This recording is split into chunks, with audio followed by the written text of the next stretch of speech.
वाले मेरे सभी विद्यार्थी, मेरे दिल्ली यूनिवर्सिटी के बहुत सारे एमफिल और पीएचडी के रिसर्च स्टूडेंट्स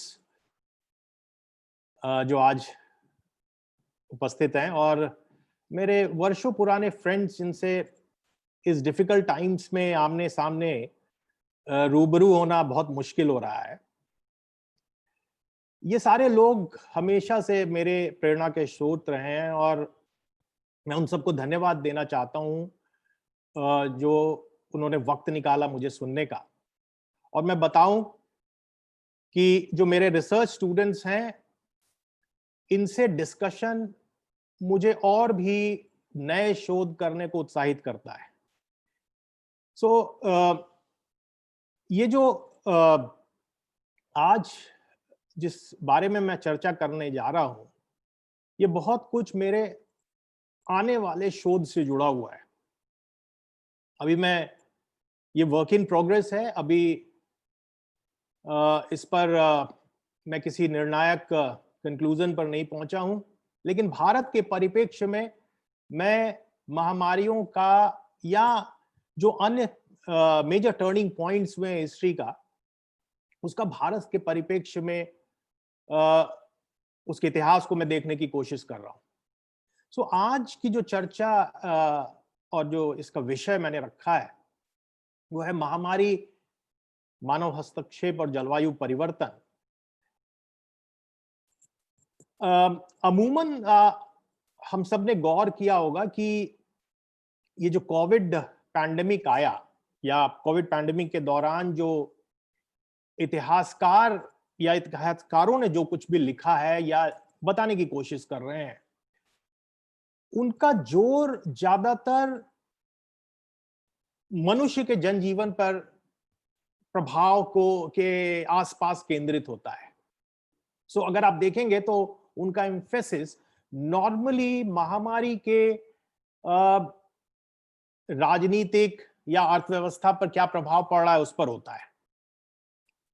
लेकिन आज हम एक ऐसे पक्ष की चर्चा करेंगे जो नॉर्मली इतिहासकारों के विश्लेषण से अनुपस्थित रहा है, और वह है कि महामारी का जलवायु पर दीर्घकाल में यानी दीर्घकालीन प्रभाव क्या होता है।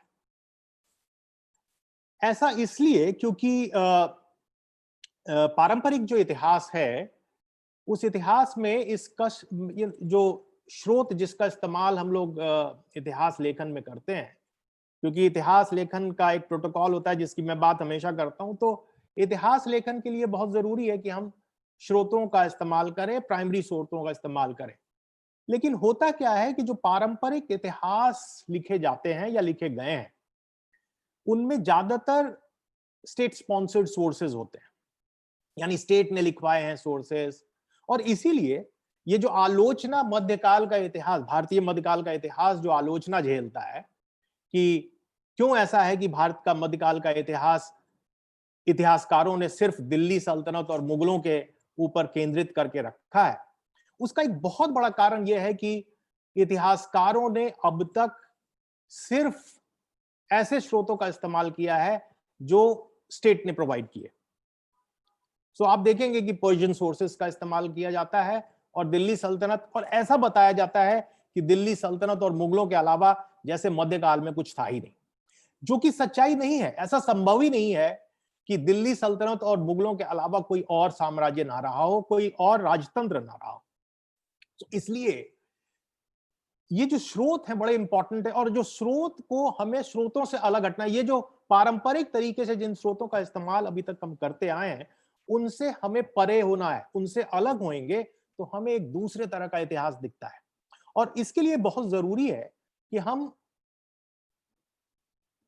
चैलेंजेस को लें। होता क्या है कि अब तक जो भी इतिहास लिखा गया है वो है कि पर्शियन को ट्रांसलेट करो और उसको ट्रांसलेट करके और मध्यकाल का इतिहास बता दो।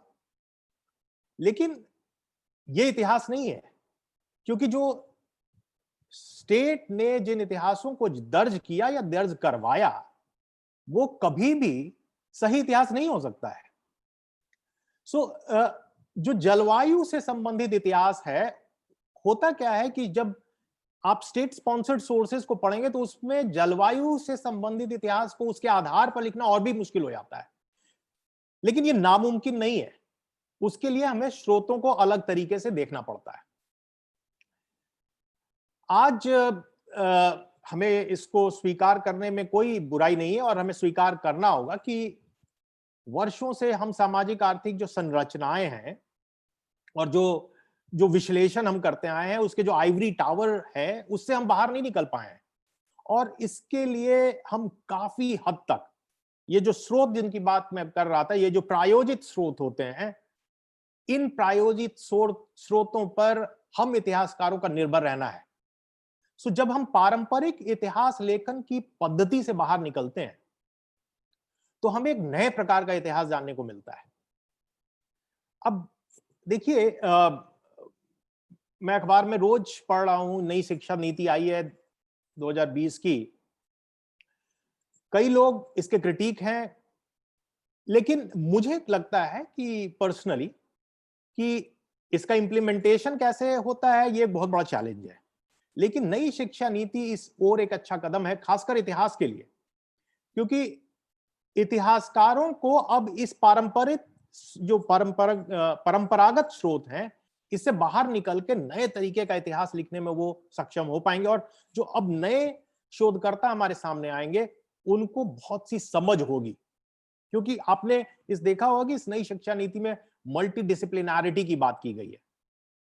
सो संभवतः ये जो मल्टी डिसिप्लिनैरिटी है, जिसको हम लोग बहुविषयक कहते हैं या बहुविषयक शिक्षण कहते हैं, जिस पर जोर है इस नई शिक्षा नीति में, हम हो सकता है कि आने वाले वर्षों में हम इतिहास की नई व्याख्याएं देखें और ये नए शोधों को जन्म दें।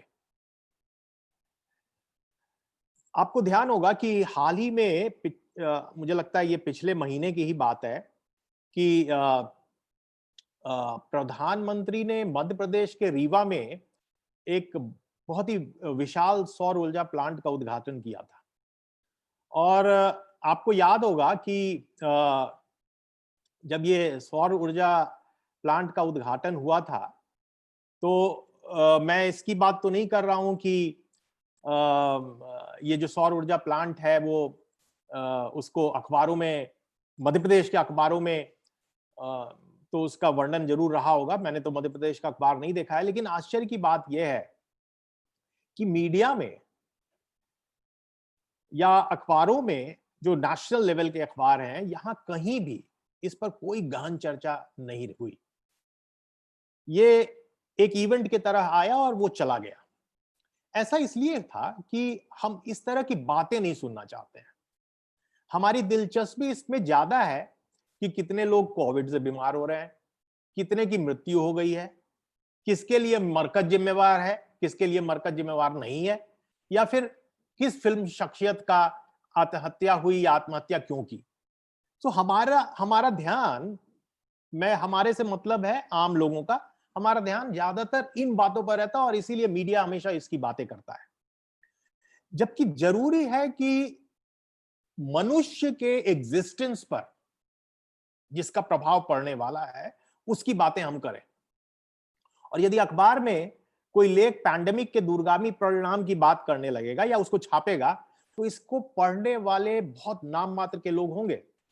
सो अलबत्ता होता क्या है, अलबत्ता अखबार वाले या टीवी न्यूज वाले ऐसी चीजें नहीं लिखते हैं या दिखाते हैं, और अगर लिखते भी हैं तो किसी एक कोने में एक छोटी सी खबर दे देते हैं। सो वास्तव में अगर देखा जाए तो सौर ऊर्जा की तरफ ये उठाया गया एक बहुत इंपॉर्टेंट कदम है, बहुत, और हो सकता है कि लंबे समय में ये भारत के लिए परिवर्तनात्मक सिद्ध हो सकता है। ये ठीक उसी तरह है जैसे 1980 के दशक में कंप्यूटर ने देश में क्रांति ला दी थी, और कंप्यूटर की ने एक क्रांति का आगाज किया था पूरे विश्व की तरह। जो उस समय इसी कंप्यूटर के नॉलेज के कारण आज देख रहे हैं कि पूरे विश्व में भारतीय जो है वो कंप्यूटर साइंस के इंजीनियर्स के रूप में काम कर रहे हैं। तो ये जो सौर ऊर्जा है ये बहुत महत्वपूर्ण है। सो पूरे विश्व की तरह हमारे देश की भी दृष्टि आज कार्बन से जो आच्छादित गंदी ऊर्जा है, जो हम कार्बन उत्सर्जित कर रहे हैं उसके ऊपर है। और चूंकि ये सौर ऊर्जा है क्या, सौर ऊर्जा हमें आपको वातावरण में कार्बन उत्सर्जित करने से मना करती है या उसको रोक रही है, यानी आप एक ऑल्टरनेटिव एनर्जी क्रिएट कर रहे हैं। और ये बहुत अच्छा कदम है और अच्छी बात है कि इसका प्रयास कोरोना पैंडेमिक आने से पहले ही किया जाने लगा था। विश्व का एक अग्रणी देश है जर्मनी। जर्मनी ने तो सोलर ऊर्जा पर पिछले, मुझे लगता है 10 वर्षों से काम शोध करना शुरू कर दिया था। और ये इसलिए हुआ क्योंकि यूरोप के बहुत सारे देश जलवायु परिवर्तन को समझते हैं और वो बहुत सजग है। तो जरूरी है कि हम इतिहासकारों का कर्तव्य क्या है और इतिहासकार क्या करता है। इतिहासकार आपके पास्ट के प्रॉब्लम्स को बताता है और जो पॉलिसी मेकर्स होते हैं इतिहासकारों के इन केस स्टडीज को पढ़ के आगे की पॉलिसीज बनाते हैं। तो इसलिए जरूरी है कि इतिहासकार पुराने समय में, प्राचीन काल में हो या मध्यकाल में हो, उस समय जो जलवायु में परिवर्तन हुए या कोई टर्निंग पॉइंट आया हिस्ट्री का, उसको वो लोगों को बताए, पॉलिसी मेकर्स को समझाए और फिर उससे आगे की पॉलिसी बनेगी। आज कोविड आप सबको पता है कि पूरे विश्व को इसने प्रभावित किया है और कोविड न केवल लोगों को बीमार बना रहा है बल्कि इसने व्यापार को भी प्रभावित किया। आप देख रहे हैं कि व्यवसाय प्रभावित हो रहा है, रोजगार प्रभावित हो रहा है। और ऐसी स्थिति में दूसरी दुनिया की तरफ भारत में भी जो संसाधनों का एक बहुत बड़ा हिस्सा है, जो हमारे बहुत सा जो पैसा जो किसी और चीज पर खर्च हो सकता था, अब बीमारी से लड़ने में हो रहा है। लेकिन इससे भी महत्वपूर्ण बात यह है कि इस पैंडेमिक ने प्रकृति पर अद्भुत प्रभाव छोड़े। जैसे आप हमेशा पढ़ते हैं हमें हमारी नदियां अचानक जिंदा हो गई हैं। अब दिल्ली जैसा, जहां मैं रहता हूं, दिल्ली जैसा पॉल्यूटेड शहर, यहाँ का आसमान आपको नीला दिखने लगा है। अब मुझे तो लगता है कई बार कि हमारे लंग्स अचानक से बड़े हो गए ऐसा। और ये बस 3-4 महीने में हुआ है। और ऐसा इसलिए हुआ क्योंकि ये जो प्रदूषण करने वाली जितनी फैक्ट्रियां थी या जो वेस्ट वाटर जा रहा था इंडस्ट्रीज का यमुना और गंगा में, वो अब नहीं जा रहा है। लेकिन ये जो प्रभाव आप देख रहे हैं ये बड़े शॉर्ट टर्म के प्रभाव हैं जो अभी आपको दिख गए। एक इतिहासकार को ये जरूरी है कि ये जो पैंडेमिक हुआ है, अब चूंकि हम इतिहास के झरोके में जाके देखते हैं तो हम इतिहास के पैंडेमिक को देख के ये समझने की कोशिश करेंगे कि जलवायु पर क्या परिवर्तन हुआ है। लेकिन जलवायु पर इस तरह के पैंडेमिक का बहुत दीर्घकालीन प्रभाव हो सकता है और इसको समझने के लिए हमें इतिहास में झांकना पड़ेगा। इनफैक्ट हालिया रिसर्च अगर आप देखें तो उसमें दिखाया गया है कि इतिहास में कुछ ऐसे पल आए थे जब महामारी ने पूरे विश्व की जलवायु को प्रभावित किया। उदाहरण के लिए जिसको केस स्टडी के रूप में मैं आपके सामने रखने वाला हूं कि 16वीं शताब्दी में अमेरिकी भूमि की खोज हुई। पहले अमेरिकी भूमि किसी को पता ही नहीं था कि अमेरिका की कोई भूमि है। तो ये जो ओल्ड वर्ल्ड था, यूरोप, एशिया और अफ्रीका का, लोग जानते ही नहीं थे यहाँ के लोग कि कोई अमेरिका जैसा ये जो कॉन्टिनेंट है वो एग्जिस्ट करता है। अब वहां पर जब यूरोपीय पहुंचते हैं तो उससे बहुत बड़े पैमाने में मृत्यु होती है और उसने 17वीं शताब्दी के जलवायु को प्रभावित किया है। और ये बहुत हाल का रिसर्च है। अभी कुछ महीने पहले इस पर साइंस के एक जर्नल में इस पर आर्टिकल आया। और साइंस में देखिए इतिहासकार इसीलिए जरूरी होता है कि साइंस की भी थोड़ी समझ रखे। और हम एनवायरमेंटल हिस्ट्री जिस पर हमारा शोध है, जिस पर मैं शोध करता हूं और कराता हूं, हम लोग मैं चाहता हूं, मेरे शोधकर्ता भी ये चाहते हैं कि हम लोग थोड़ा साइंस की समझ रखें और फिर साइंस की समझ के साथ हम एनवायरमेंटल हिस्ट्री को ज्यादा अच्छी तरीके से इंटरप्रेट कर पाएंगे। तो हाल के रिसर्च में ये दिखाया गया कि कैसे 16वीं शताब्दी का ये जो बदलाव है, ये जो ऐतिहासिक बदलाव था, इसने 17वीं शताब्दी की जलवायु को प्रभावित किया। सो दरअसल ये सब ऐसा इसलिए है कि आपको पता है कार्बन उत्सर्जन और ग्लोबल वार्मिंग एक दूसरे से जुड़ा हुआ है। मैं थोड़ा आपको बताता हूँ इसमें होता क्या है कि आप जब बहुत पहले, अर्थ बहुत 300 मिलियन वर्ष से भी पहले की बात है, जब ह्यूमन एग्जिस्टेंस नहीं था, उस समय धरती बहुत गर्म होती थी। और धरती गर्म होने का बहुत बड़ा कारण क्या था कि हमारे जो वातावरण है धरती के चारों तरफ, इसमें कार्बन डाइऑक्साइड की मात्रा बहुत ज्यादा थी। और चूंकि कार्बन की मात्रा ज्यादा होने से क्या होता है कि धरती के चारों तरफ बहुत मोटी परत होती है जो वातावरण को घेर के रखती है, और जो सूर्य की किरण जब आपके पास आती है धरती पर, तो वो वापस वायुमंडल से उसको भेद कर, वो जो कार्बन का परत है उसको भेद कर वापस आकाश में नहीं जा पाता है। तो उसके कारण जो ये ऊर्जा आई है सूर्य से, वो ऊर्जा ट्रैप होके धरती पर आ जाती है, और इसके कारण धरती जो है गर्म होती है। Now over period of time क्या होता है कि ये जो कार्बन है इसकी मात्रा धीरे धीरे कम होती है जब पेड़ पौधे उगना शुरू होते हैं। और पेड़ पौधे बेसिकली कार्बन को एब्जॉर्ब करते हैं, अवशोषित करते हैं। उसी तरह बहुत सारे कोरल रीफ्स बने, जिसको कि हम लोग एनवायरमेंटल हिस्ट्री में कार्बन सिंक के नाम से भी जानते हैं।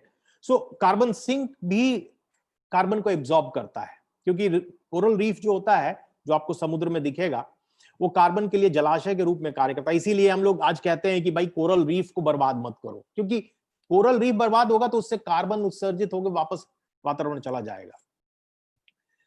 तो ये सारी चीजें, पेड़ पौधे, कोरल्स, ये सारे, आप मैंग्रोव्स देखिए, जो पूरा जो बांग्लादेश वाला इलाका है, अंडमान के द्वीप में चले जाइए, आपको मैंग्रोव्स दिखेंगे। ये मैंग्रोव्स हैं क्या? ये कार्बन को अपने ऊतकों में अवशोषित करके रखते हैं ना। इसके चलते क्या होता है कि जो पृथ्वी है, पृथ्वी के ऊपर जो वो जो कंबल की तरह एक परत है, वो अब पतली हो गई। जब आप कार्बन को अवशोषित कर लेते हैं पेड़ पौधों से, तो वो पतली हो जाती है, और फिर आपकी जो ऊर्जा सूर्य से आई है वो वापस वायुमंडल में चली जाती है। कहने का तात्पर्य कि अगर पौधे अधिक होंगे तो वायुमंडल का कार्बन पौधों द्वारा जो अवशोषित कर लिया जाएगा, तो उससे क्या होगा कि अब वायुमंडल, पृथ्वी भी फिर ठंडी रहेगी। तो इसीलिए आज कहते हैं हम लोग कि पेड़ पौधे नहीं काटो, उसके पीछे यही कारण है, क्योंकि ये जो पेड़ पौधे हैं वो बेसिकली कार्बन को अवशोषित करके वातावरण को कूल करके रखते हैं।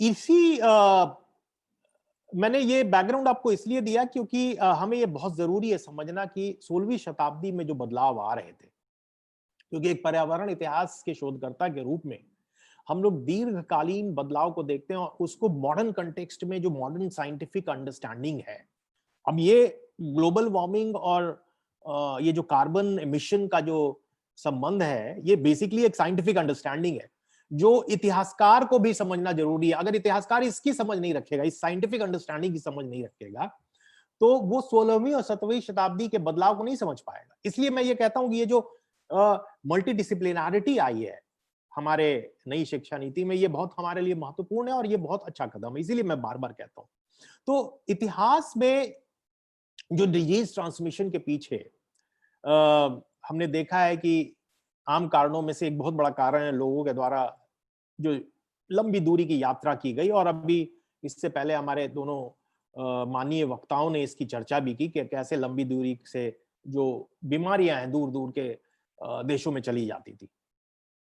सो बेसिकली 16वीं शताब्दी में भी जो बीमारियां हैं, जो रोग हैं, उसके प्राइम मूवर्स ये यात्राएं रही।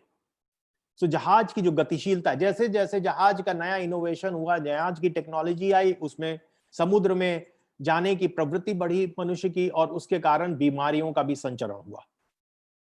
सो ये सब 1492 में अमेरिका में जो अमेरिका की खोज की क्रिस्टोफर कोलंबस ने, आप सबको मालूम होगा, ये एक बहुत बड़ा टर्निंग पॉइंट था इतिहास के लिए। देखिए, विश्व इतिहास में अगर कोई सबसे बड़ा टर्निंग पॉइंट रहा है तो ये, और खासकर एनवायरमेंटल हिस्ट्री के टर्म्स में, तो ये 1492 का जो क्रिस्टोफर कोलंबस की खोज थी अमेरिका की, वो ये थी। और कोलंबस ने बेसिकली, उसको इसाबेला और फर्नांडिस से वित्तीय सहायता मिली थी, तो वो जहाज लेकर निकला था अटलांटिक महासागर में, और इन लोगों ने कहा था स्पेन के राजाओं ने कहा था कि भाई जाओ तुम कोई अज्ञात भूमि तलाश के लाओ, और इस तलाशने के दौरान वो अटलांटिक में निकलता है तो एक बर्ड को फॉलो करते करते हिस्पैनियोला पहुंच जाता है, और हिस्पैनियोला वो फर्स्ट लैंड है जिसको वो टच करता है क्रिस्टोफर कोलंबस के।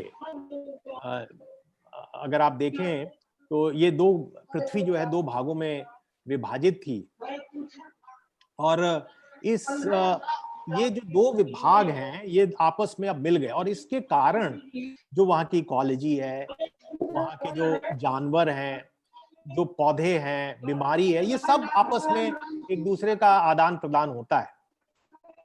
सो 1492 के बाद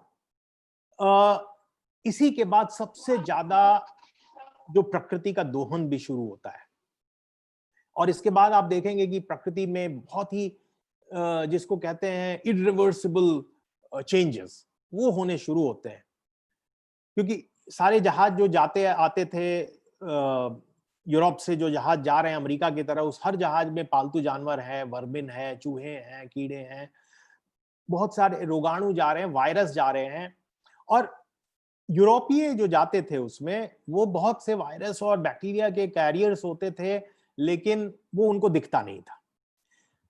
वहां जो रहने वाले एबोरिजिनल्स थे अमेरिका के, वो एबोरिजिनल्स इन वायरस और बैक्टीरिया से या रोगों से इम्यून नहीं थे, तो जैसे ही वो यूरोपियों के संपर्क में आते हैं वो बीमार होने लगते हैं, उनकी मृत्यु होने लगती है। इनफैक्ट हमारे पास कुछ फिगर्स हैं जिस पर इतिहास में बहुत इस पर शोध भी हुआ है, और ये माना जाता है कि 16वीं शताब्दी में ही, केवल 16वीं शताब्दी में करीब करीब नहीं तो नहीं 2,50,000 के करीब जो स्पेन में रहने वाले समुद्री लोग में समुद्री यात्रा करने वाले लोग थे, वो अमेरिका गए थे। इनफैक्ट वहां पर एक अबोरिजिनल ट्राइब थी हिस्पैनियोला में, जो जहां पर से पहले क्रिस्टोफर कोलंबस ने टच किया था, वहां पर एक ट्राइब थी जिसको टाइनो के नाम से जाना जाता है। तो ये लोग क्रिस्टोफर कोलंबस जब पहले यात्रा में वापस जाता है तो वो बहुत सारे पुरुषों को लेके चला जाता है टाइनो, अब इनको गुलाम बना के ले जाता है। अब ये सारे जो संपर्क हैं, इससे बहुत संख्या में इन लोगों की मृत्यु होती है। इसके बाद बहुत से और यूरोपीय आते हैं, क्योंकि जब एक बार उनको पता चल गया ये मार्ग, तो फिर अन्य यूरोपीय भी आने लगे, और अमेरिका जो है वो यूरोपियों से भर गया उसके। लेकिन होता क्या है कि उनके साथ बहुत सारी बीमारियां, चेचक आ गया, खसरा आ गया, डिप्थेरिया आ गया, काली खांसी आ गई, प्लेग्स आ गए, इन्फ्लुएंजा आ गए, ये सारी बीमारियां वो लेकर आते हैं, और ये यूरोपीय बीमारियां लगभग 80% जो आदिवासी हैं, यानी जो एबोरिजिनल्स हैं, उससे इनकी मौत हो जाती है। इनफैक्ट अगर आप एबोरिजिनल्स का स्टडी, अगर हिस्ट्री को पढ़ेंगे, तो ऑस्ट्रेलिया और न्यूजीलैंड में भी लगभग इसी तरह से एबोरिजिनल्स की मौत हुई है। जैसे हमारे पास ऑस्ट्रेलिया का फिगर है जिसमें 1780 के पहले माना जाता है कि ऑस्ट्रेलिया में करीब 3 लाख एबोरिजिनल्स की आबादी थी, लेकिन 20वीं शताब्दी के शुरुआत में यह आबादी सिर्फ 80,000 रह गई। अब आप देखिए कितनी मृत्यु हुई है। न्यूजीलैंड में भी इसी तरह से 18वीं शताब्दी के अंत तक, यानी 18वीं शताब्दी में लगभग 3 लाख लोग थे न्यूजीलैंड में एबोरिजिनल्स के, वो 1900 आते आते 40,000 रह जाते हैं। ये जो अगर आप जाएंगे पैसिफिक में, हवाई आइलैंड है, हवाई आइलैंड में भी इसी तरह बहुत संख्या में 4 लाख एबोरिजिनल्स रहते थे, अब बहुत कम संख्या में एबोरिजिनल्स बच गए, क्योंकि एबोरिजिनल्स की मृत्यु इन बीमारियों से हुई और ज्यादातर लोगों की मृत्यु हुई। परंतु हुआ क्या, ये तो मृत्यु की बात तो बहुत लोगों ने की है, लेकिन जो बहुत महत्वपूर्ण बात है, जिस पर मेरा आज की चर्चा में मेरा एम्फेसिस है, वो ये है कि जो ये 16वीं शताब्दी में एबोरिजिनल्स की मृत्यु हो रही थी, उनकी मृत्यु के बाद एक जो बहुत बड़ा चेंज आया, वो था कि यहाँ पर जब एबोरिजिनल्स नहीं रहे तो उनके जो ट्रेडिशनल वे थे खेती करने के, अब उसको खेती करने वाला कोई रह नहीं गया, और ये जो आदिवासी थे, ये जो एबोरिजिनल्स थे, वो अब सब चूंकि खेती करने वाला नहीं है, तो वहां पर नए पेड़ पौधे जन्म लेते हैं। तो ये जितने एग्रीकल्चरल लैंड थी, इस एग्रीकल्चरल लैंड में नए पेड़ पौधों का जन्म होता है, और ये नए पेड़ पौधे अब कार्बन सिंक का काम करते हैं। तो होता क्या है कि इससे वातावरण में जो बहुत सारा कार्बन है, और धरती तो एक है, देखिए हम हिंदुस्तान में कुछ करें, यूरोप में कुछ हो, अमेरिका में कुछ हो, लेकिन ये धरती एक है, वो धरती डिवीजन नहीं करती है। सो जो 16वीं शताब्दी के जो बदलाव थे, यूरोपियन ने वो बदलाव अमेरिका में लाए, लेकिन उससे वातावरण से बहुत सारा कार्बन अवशोषित कर लिया गया, और जो वातावरण में जो कार्बन था, उसने पृथ्वी के ऊपर एक जो आवरण बन रखा था, उसको उसने पतला कर दिया। और इससे क्या होता है कि जो सूर्य की गर्मी आ रही है, जो वापस आकाश में जाया करती थी, अब वो और तेजी से जाने लगी, क्योंकि वो परत जो है वो और भी पतली हो गई है, क्योंकि आपके कार्बन अवशोषित हो गए।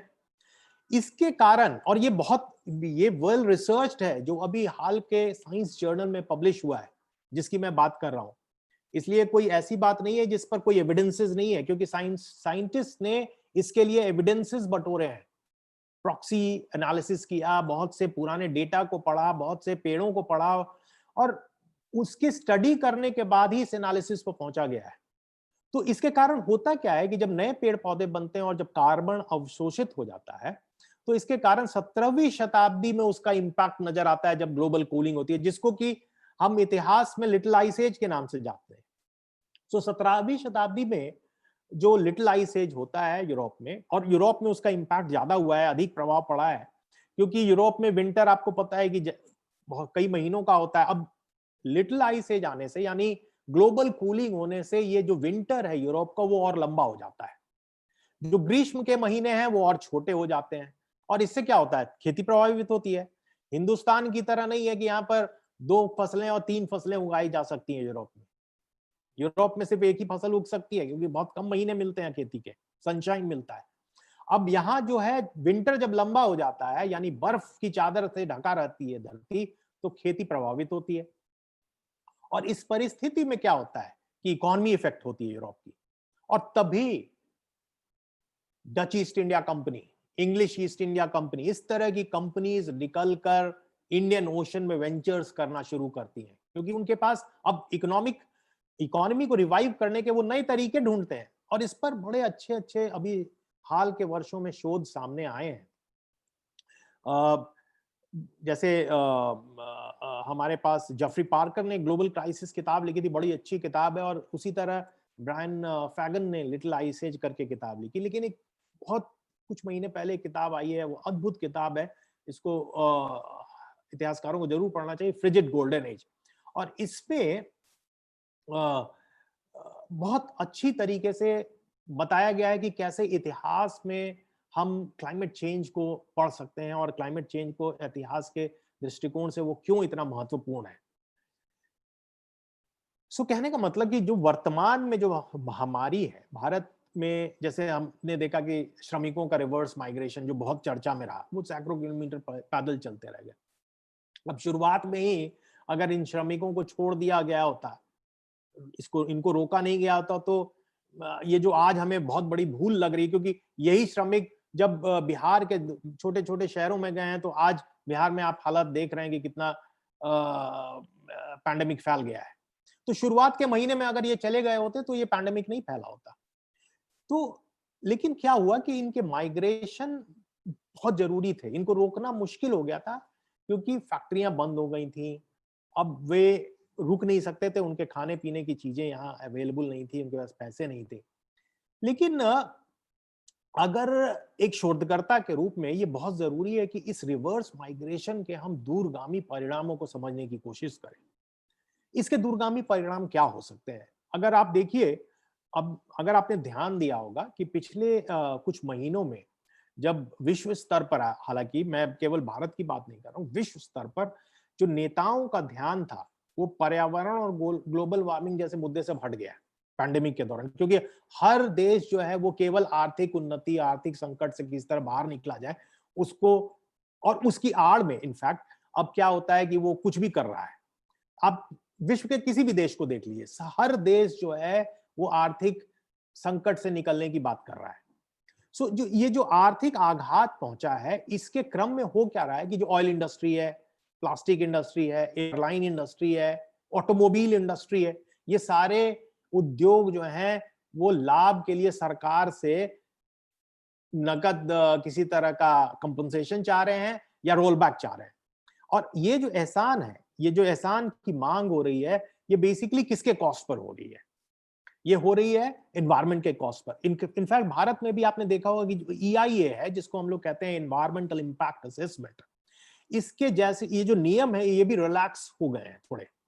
सो ये जो सारा डेवलपमेंट हो रहा है, आप देखेंगे कि जब हमारा ध्यान हटा है क्लाइमेट चेंज से, तो दीर्घ काल में जलवायु पर इसका बहुत विपरीत परिणाम हो सकता है, जबकि होना उल्टा चाहिए था। अगर सरकारें प्रतिबद्ध हो जाती तो पैंडेमिक काल जैसे जो अभी हुआ कि पैंडेमिक काल में प्रदूषण रहित वातावरण मिल रहा था, नदियां बरकरार हो गई थी पहले की तरह, अब उसको हम लोग बरकरार रख सकते थे अभी भी, लेकिन अगर हम कंट्रोल करके रखते कि भाई इंडस्ट्रीज को वेस्ट डिस्पोजल नहीं। लेकिन आप देखिए, अभी मैंने पिछले महीने देखा कि यमुना में फिर वैसे ही पानी जाने लगा है गंदा, इंडस्ट्रीज का, जैसे ही इंडस्ट्री चालू हो गई।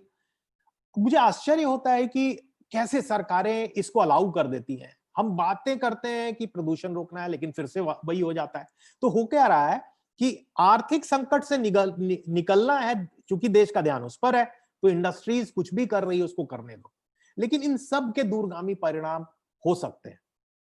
सो अंत में मैं ये कहना चाहूंगा कि हमें महामारी के का जो इतिहास है उसमें हमें महत्वपूर्ण मोड़ों को इतिहास में उसको रेखांकित करना होगा, उसको समझना होगा, और उसकी आवश्यकता है। विशेष रूप से हमें इसकी आवश्यकता है कि इस तरह की जो महामारियां आई इतिहास में, वो वैश्विक जलवायु परिवर्तन को कैसे उसने प्रभावित किया। क्योंकि अगर आप इस तरह की चीजों को पढ़ेंगे, यानी क्योंकि जब आप इस तरह की चीजें करते हैं कि जलवायु में परिवर्तन होता है, तो बेसिकली आप क्या कर रहे हैं कि मानव हस्तक्षेप को पढ़ रहे हैं, यानी मानव द्वारा प्रकृति पर क्या हस्तक्षेप किया गया है उसको हम पढ़ते हैं और फिर समझते हैं कि जलवायु पर इसका क्या परिवर्तन हुआ। सो वास्तव में जब हम वैश्विक महामारियों के इतिहास का अध्ययन इस तरह से करते हैं, कहने का मतलब है कि मेरा जब हम महामारी की कहानियों को अपने शोध में शामिल करते हैं, तो हमारा इतिहास जो है और भी रोमांचक हो सकता है। और इस तरह की जांच जो हाल के वर्षों में बहुत से पर्यावरण इतिहासकारों द्वारा की गई है, ये इतिहास की एक पूरी तरह से नई व्याख्या की तरफ हमें ले जा सकता है।